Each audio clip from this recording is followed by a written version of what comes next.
I swear, if that smug bastard had said one more word, I would have cracked his jaw in a way he'd never smile again. We were at a dinner I didn't even want. My wife, Monica, insisted, said we needed a serious talk. So, I put on the same shirt she always said made me look responsible and walked into a downtown restaurant with soft jazz playing in the background. The place was all low lighting, overpriced steak, and the faint smell of too much cologne. I expected maybe a conversation about counseling or a quiet admission that she wasn't happy. You know, something you brace yourself for with a glass of red wine and a fake smile. Instead, sitting across the table from me, grinning like he just won the lottery, was Chase Donovan, my wife's so-called colleague. "Logan," Monica said sweetly, motioning for me to sit. "You've heard me mention Chase from work." He was already leaning too close to her, his arm brushing hers like it was the most natural thing in the world. The guy wore a black shirt 2 sizes too small, like he was auditioning for a protein powder commercial, and smirked at me like I'd walked into his living room instead of a restaurant. I sat down, forcing a smile while my fists clenched under the table. "So," Chase said, locking eyes with me, "I'll make this simple. You've got 2 options. Leave quietly, or face me like a man." I actually laughed. "That's cute," I said, leaning back. "Do you rehearse that in the mirror, or was that improv?" Monica's smile froze. Chase kept smirking, and I knew right then, this wasn't a dinner. This was an ambush. She wanted me to see it. To sit there, watch them together, and then slink away like some defeated extra in her new life. But here's the thing. She thought she was 3 steps ahead. The truth? I'd already started keeping receipts weeks ago. And if she thought she was going to play me like a fool, she was about to learn I don't fold. I plan. I didn't flip the table. I didn't storm out. That would have been the reaction they expected. Messy, loud, easy to call, overly emotional husband can't handle reality. Instead, I smiled. "You know what, Monica?" I said, setting my napkin down carefully, like I had all the time in the world. "I'm glad you invited me tonight. Really clears things up." Her eyes narrowed just slightly, the first crack in her performance. She expected begging, maybe a scene, not calm acceptance. Chase leaned forward. "So, you're leaving then?" I tilted my head. "Oh, I'll leave. Don't worry. But I'm not going anywhere." He frowned, like I'd just spoken in riddles. Monica shifted uncomfortably. That was the moment I knew. The ground had already started to tilt under them, and they didn't even feel it yet. When I got home later, I didn't slam the door or pack a bag. No, I walked into our bedroom, sat on the edge of the bed, and pulled out the small black notebook I'd been keeping for 3 weeks. Phone records, receipts, even screenshots of her little late meetings with Chase that were anything but. See, Monica had gotten sloppy. She thought turning her phone face down on the counter meant secrecy. She thought I didn't notice when she wore perfume she'd never worn for me. She thought I was too comfortable to notice the tan line where her ring used to be. I noticed everything. That night, she walked into the room, already in her silk robe, acting like dinner had been nothing but an awkward business meeting. "So, that went better than I thought," she said. I looked up at her and smiled. "Oh, I thought it went perfectly." She tilted her head. "Really?" "Yeah," I said, closing the notebook. "Because now I know exactly who you are." For the first time in months, she looked nervous. I didn't press it. I just turned off the light and lay down, leaving her to stew in silence. Because the truth was, I wasn't planning to fight for her. I was planning to end her little game and make sure she never saw it coming. Over the next week, Monica played her role like a seasoned actress. She left the house in work outfits that looked like they belonged more on a date than in an office. She hummed around the kitchen, pretending nothing had changed. And at night, she scrolled through her phone with that smug little smile she thought I couldn't see. I let her. The trick with someone like Monica is patience. She thrived on drama, wanted me to explode so she could play the victim. Instead, I gave her silence. That scared her more than any shouting match ever could. One night at dinner, she tested the waters. "You've been so quiet lately," she said, twirling spaghetti around her fork. "Everything okay?" "Perfect," I said, cutting into my chicken. She raised an eyebrow. "Perfect. Yeah. Sometimes it takes losing something to realize how free you actually are." I didn't look up, just kept eating. Her fork froze midair. She recovered quickly, of course, she always did, but I saw it. The flicker of doubt. That weekend, while she claimed she was going to a team retreat, I paid a visit to Chase Donovan's apartment. Not to confront him, no. I wasn't about to give him the satisfaction of thinking he was the star of my story. Instead, I slid a plain white envelope under his door. Inside, a copy of Monica's messages to another man. Not me. Not him. A third guy. Monica was greedy like that. Chase thought he was winning. He wasn't even the only player. I walked back to my car smiling. By the time Chase opened that envelope, he'd realized Monica was the type of woman who handed out forevers, like coupons. And I wouldn't need to lift a finger. Back at home, I poured myself a drink and sat in my chair, listening to the silence. She thought she had me cornered. She thought I was predictable, but I'd already lit the fuse. She just hadn't smelled the smoke yet. The first sign of trouble came on a Thursday night. Monica walked through the front door with the kind of smile that belonged on a real estate brochure. Wide, white, utterly fake. She dropped her bag on the counter and poured herself a glass of wine before even saying hello. I didn't bother asking how her team retreat went. She would have given me some polished, Pinterest-worthy version of the truth anyway. Instead, I kept reading the sports section like I hadn't noticed her at all. Long day, she finally said, easing into the chair across from me. I glanced up, gave her a slow nod, and went back to the paper. The silence stretched. She hated silence. Monica liked conversations that made her the center of gravity. When the spotlight dimmed, she panicked. "You're awfully quiet lately," she said, swirling her glass. "Are you upset with me?" I looked her dead in the eye, and with the calmest voice I could muster, said, "Should I be?" Her lips parted slightly. For a split second, her mask slipped. Then she laughed, sharp, rehearsed. "Of course not. Just checking in." Checking in. Cute. That was Monica's speak for. I feel like something's slipping out of my control. Later that night, while she was in the shower, I checked the little camera I'd hidden in the living room clock 3 weeks earlier. Nothing invasive, just enough to confirm what I already suspected. That Tuesday, while I was working late, Chase had dropped by. They hadn't sat on the couch. They'd stood in the kitchen, whispering. At one point, he'd leaned in to kiss her, and she'd pulled back. That was interesting. Not faithful, not innocent, just careful. She wasn't pushing him away. She was managing him. And judging by the string of calls she'd made to Chase since I left that envelope, she was managing a full-blown panic attack. The following morning, Monica hovered near the coffee pot while I buttered toast. "Chase has been distant lately," she said casually, like we were discussing the weather. "Oh." I spread the butter evenly, taking my sweet time. "Yeah, it's strange." I sipped my coffee. "Maybe he finally realized you're not worth the investment." Her head snapped up. "Excuse me." I smiled, slow and steady. "Just a thought." She didn't say another word. She left the house 10 minutes later without finishing her coffee. By Saturday, the cracks widened. We were sitting in the living room when her phone buzzed. She glanced at it, frowned, and quickly turned it face down. Rookie mistake. The preview notification was still visible. I caught the name, Daniel. Not Chase. Not a coworker. Daniel. When she noticed I'd seen it, her cheeks flushed. She laughed again, too quickly. "Work thing." "Uh-huh." She put the phone in her lap like that would erase what I'd seen. "Why are you looking at me like that?" I tilted my head. "Like what?" "Like you know something." I shrugged. "Maybe I do." Her fingers tightened around the phone. "If you have something to say, just say it." "Not yet." I leaned back. Timing's everything. She didn't like that answer. Not one bit. That night, I got the text I'd been waiting for. From Chase. "What kind of game are you playing?" I didn't respond. I didn't need to. He'd already started asking the right questions. By Monday, Monica was pacing the kitchen when I came home from work. "We need to talk," she said. I hung up my coat, deliberately slow. "Do we?" "Yes," she snapped. "What's going on with you lately? You're different." "Am I?" She slammed her hand on the counter. "Don't play dumb with me, Logan. Something's changed." I smiled faintly. "You're right." Her eyes narrowed. "What does that mean?"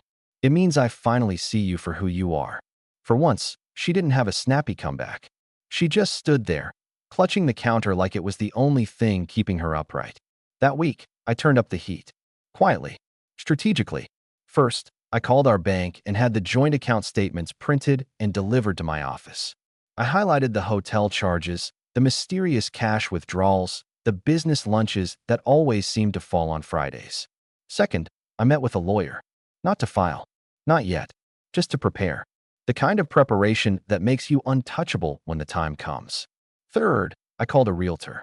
Had them appraise the house under the pretense of refinancing. I didn't tell Monica. Not yet. And finally, I had dinner with an old friend of hers. Lisa, the one Monica never invited over anymore, because she's too judgmental. Lisa was only too happy to share what she knew. Apparently, Monica had been bragging about her options for months. Chase wasn't the first. He wasn't even the favorite. By the time I got home that night, I wasn't angry anymore. I was calm, focused, because now I knew exactly how to end this. The explosion came Thursday evening. I walked into the kitchen to find Monica standing there with her phone clutched in one hand, eyes blazing. "What did you do?" she hissed. I raised an eyebrow. "Good evening to you, too. Don't play innocent. Chase knows. He knows about Daniel." I feigned confusion. "Daniel, don't act like you're not behind this." I took a slow sip of water, letting the silence stretch until she was practically shaking. Then I set the glass down. "So let me get this straight. You were seeing Chase and Daniel, and you're mad because they found out." Her mouth opened, closed, opened again. She started. "Me?" I leaned in just slightly. "No, Monica. You're the one who turned our marriage into a circus. I just bought the tickets." She stared at me, stunned. For once, she didn't have the upper hand. And that was the sweetest moment of all. I went to bed early that night, leaving her in the kitchen, pacing like a caged animal. I could almost hear the gears grinding in her head, trying to figure out how I'd outmaneuvered her. What she didn't know was that I wasn't done. Not by a long shot. Because the real show, the one she'd never see coming, hadn't even started yet. By Friday morning, Monica was a wreck. She came downstairs in sweatpants. The same woman who used to spend half an hour on her hair just to water the plants. Her makeup was smudged, her hair pulled back in a rushed bun, and she was clutching her coffee like it was a life preserver. She didn't say good morning. She just stood there, watching me butter toast like I hadn't a care in the world. "Are you going to tell me what you did?" she finally asked. I took a slow bite, chewed, swallowed. "I don't know what you mean." Her hands trembled around the mug. "Chase won't answer my calls. He blocked me." I raised an eyebrow. "That's terrible." She blinked, waiting for more. I gave her nothing. The silence made her twitchy. "And Daniel's being weird. Distant. Strange," I said, sipping my coffee. "Almost like they both found out you're not exactly exclusive." Her jaw tightened. "You ruined everything." I set the mug down, meeting her eyes calmly. "No, Monica. You ruined everything. I just stopped cleaning up after you." She didn't reply. She just turned on her heel and stormed upstairs, her slippers slapping against the wood floor. That weekend, I kept myself busy, mowing the lawn, cleaning the garage, reorganizing files in my office. Normal husband stuff, the kind that made me look steady and unbothered. Meanwhile, Monica spiraled. I heard her in the bedroom, on the phone, whispering, pleading. "Chase, please, it's not what it looks like. No, he doesn't matter. He's just my husband. Please, can we talk?" Her voice cracked at the end, the way it never did with me anymore. I pretended not to hear. Later, she came down with red eyes, trying to look composed. "I think we need a reset," she said, settling across from me on the couch. "A reset?" I asked. "Yes. Let's take a trip. Just the two of us. Somewhere sunny." I leaned back, folding my arms. "You think a tan will fix this?" She flinched. "I'm serious, Logan. We could find our way back." I tilted my head, studying her. "Monica, you don't want me back. You just want me not to leave first." Her lips parted, then shut. I'd hit the bullseye. The next day, she tried a different tactic, charm. She made pancakes, my favorite, and wore the old blue dress she knew I liked. "Good morning," she sang, sliding the plate in front of me. I cut into the stack, took a bite, and nodded. "Not bad. Not bad." She forced a laugh. "Yeah, I mean, they're no diner special, but..." I trailed off, sipping my coffee. Her smile faltered.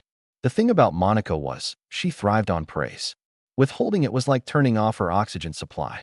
She tried again that evening, pouring me a glass of wine after dinner. "Remember when we went to Napa?" she asked, voice soft. "That little vineyard with the swing outside?" I took a sip. Vaguely. Her face froze. I could almost hear her pride cracking. Monday morning, I got the email I'd been waiting for, a message from HR at Monica's office. Turns out, Chase had filed a formal complaint against her for inappropriate conduct. I couldn't help but chuckle. The golden boy she'd risked everything for had turned around and shoved her under the bus. I didn't show her the email right away. No, I tucked it neatly into my folder. Timing, as always, was everything. That night, she cornered me in the kitchen. "Are you seeing someone else?" she asked, her voice wavering. I raised an eyebrow. "Why do you ask?" "Because you're different. Distant. Cold. Maybe I just learned it from you." She looked like I'd slapped her. "You're enjoying this," she whispered. I set my glass down. "Not enjoying. Learning." "Learning what?" I leaned in slightly. "How strong I actually am without you." She didn't reply. She just stood there, breathing hard, while I walked away. Over the next few days, the unraveling accelerated. Monica started calling me at work, something she never did. Her voicemails were shaky, frantic. "Logan, can we please talk? I feel like you're shutting me out. I don't know what's happening, but I want to fix it. Please, just come home early tonight. We'll make dinner together." I didn't answer any of them. I came home at my usual time, calm as ever, and found her sitting at the kitchen table with her phone clutched in both hands like a lifeline. "You're scaring me," she admitted finally. I sat down across from her. "Good." Her eyes widened. "Good? What's that supposed to mean?" "It means for once, you're not the one holding the cards." She stared at me, speechless. That Thursday, the house of cards collapsed. She came home with a thin white envelope in her hands. She dropped it on the counter, pale as paper. "They fired me," she whispered. I opened it, skimmed the letter. "Wow," I said lightly. "Didn't see that coming." Her voice cracked. "How can you be so calm?" "Because I warned you. Monica, choices have consequences. You made yours." Tears welled in her eyes. Real ones, this time. "I never thought you'd turn on me like this." I smiled faintly. "No, you just thought I'd keep cleaning up your mess. Guess I finally learned to stop." She wiped her eyes, shaking her head. "You don't understand. Without that job, without Chase, without..." She stopped, realizing she'd said too much. I leaned back. "Without me cleaning up after you?" She said nothing. For the first time in years, I felt taller than her, not in height, but in presence. Like I'd finally stepped out of her shadow.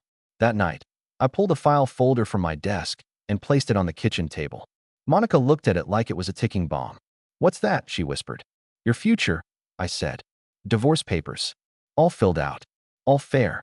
I could have gone for blood, but I didn't. Yet. Her hand trembled as she reached for the folder. You're serious. As serious as you were when you thought Chase was your ticket out." She looked up at me, eyes wet, desperate. "Logan, please. We can fix this.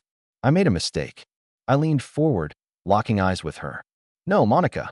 You made a choice. And now you get to live with it." She broke then.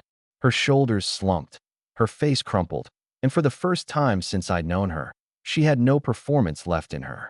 I stood, sliding the folder closer to her. "Sign it when you're ready. Or don't. Doesn't matter. Either way, this show's over." And as I walked upstairs, leaving her alone at the table, I knew this wasn't the end. Not yet. The revenge she feared was still coming. She just had no idea what form it would take. The thing about revenge is you don't serve it hot. You serve it cold. Ice cold. And preferably on a silver platter engraved with "You should have known better." Monica thought those divorce papers were the punchline. What she didn't know was they were just the opening act. The calm before the storm. For the next week, I acted as though life was back to normal. I made coffee in the mornings, read the paper at the kitchen table, mowed the lawn on Saturday. Meanwhile, Monica drifted through the house like a ghost. Every time I walked into a room, she stiffened.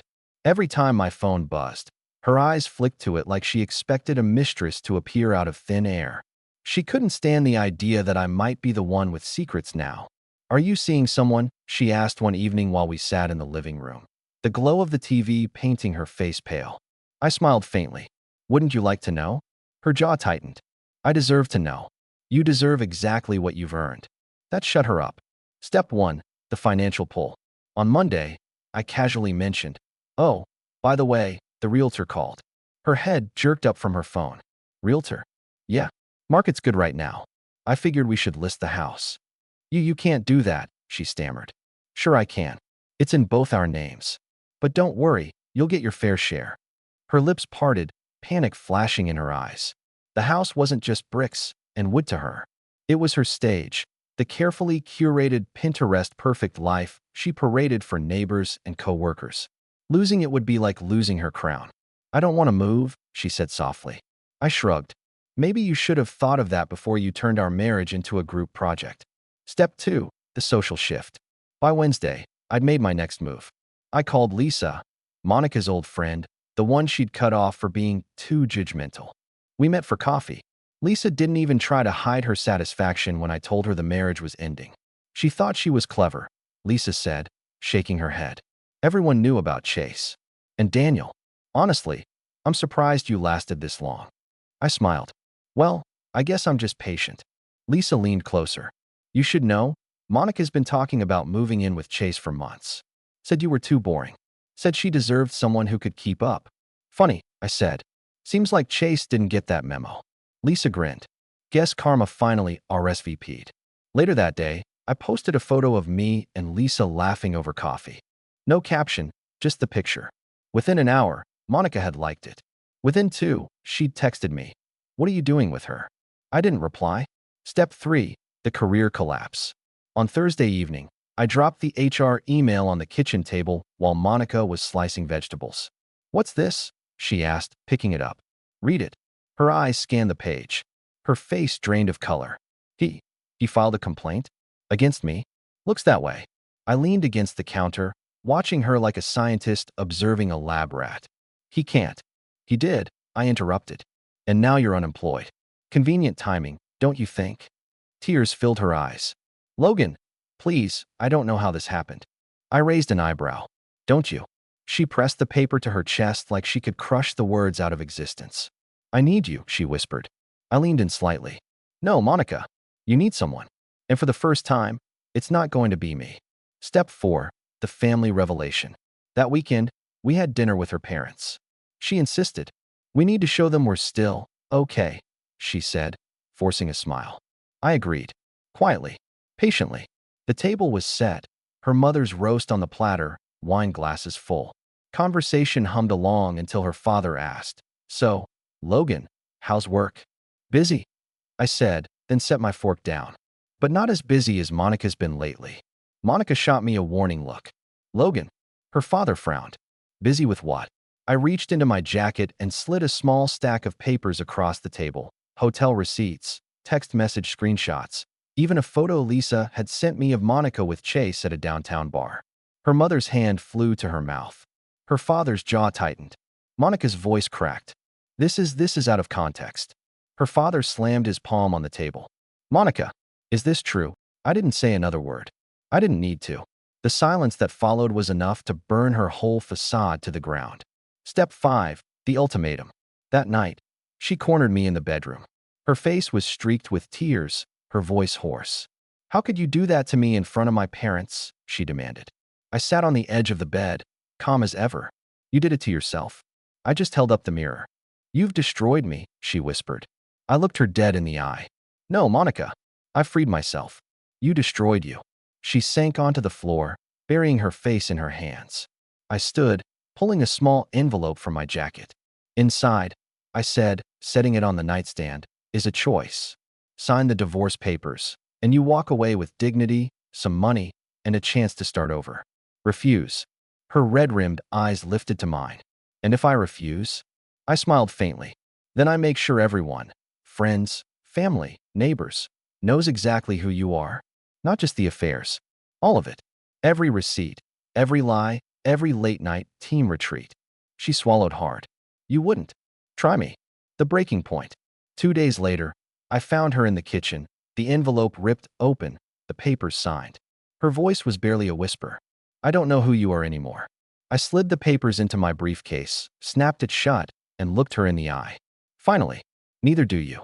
As I walked out the door, leaving her standing in the kitchen with her glass of wine trembling in her hand, I didn't feel triumph. I felt clarity. The revenge wasn't in ruining her life.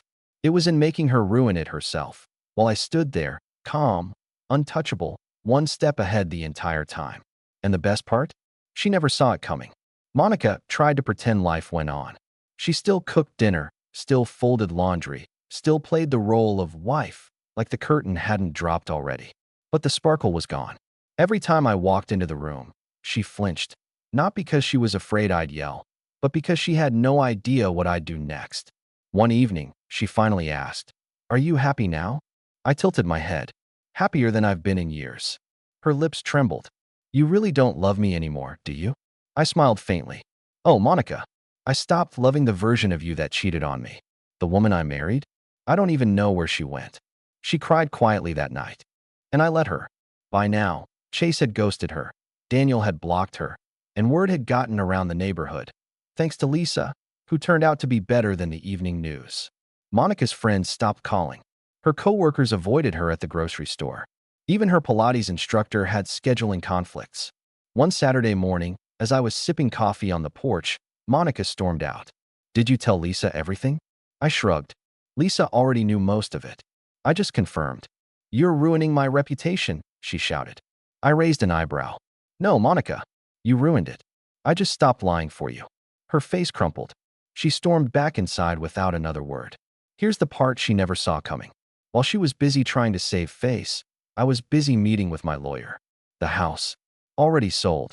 The papers finalized behind her back because I knew she'd sign anything to keep me quiet. The accounts?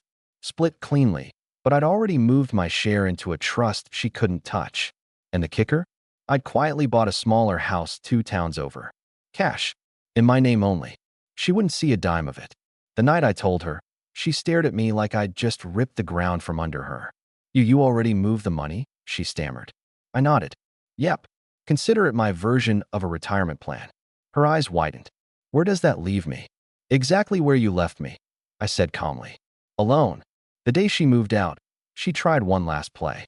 She stood in the doorway, suitcase in hand, mascara streaking down her cheeks. Logan, I made a mistake.